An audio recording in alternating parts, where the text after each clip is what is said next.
হাকিমপুরে জর্দার মালিক এবং জর্দা ব্যবসায়ী কাউস মিয়া আর নেই।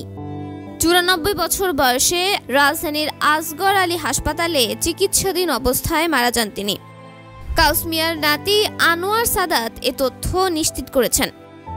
কাউস মিয়া টানা 26 বছর ধরে দেশের সর্বোচ্চ করদাতাদের তালিকায় ছিলেন। 2021-22 কর বর্ষে সিনিয়র সিটিজেন ক্যাটাগরিতে সেরা করদাতার পুরস্কার পেয়েছিলেন তিনি। এর আগের কয়েক বছর তিনি ব্যবসায়ীদের মধ্যে সেরা করদাতার পুরস্কার পেয়েছিলেন। কাউস মিয়া 61 বছর ধরে নিয়মিত কর পরিশোধ করে আসছিলেন। 1958 সালে তিনি প্রথম কর দেন। কেন কর দিতে শুরু করেছিলেন সেই ব্যাখ্যাও তিনি দিয়েছিলেন। 2019 সালে জাতীয় রাজস্ব বোর্ডের এক অনুষ্ঠানে তিনি বলেছিলেন, আগে টাকা রাখতাম এখানে ওখানে, এতে ঝামেলা ও ঝুঁকি ছিল। 1958 সালে প্রথম কর দিয়ে মুক্ত হই। এরপর থেকে সব টাকা ব্যাংকে রাখা শুরু করি, হিসাব পরিষ্কার রাখি।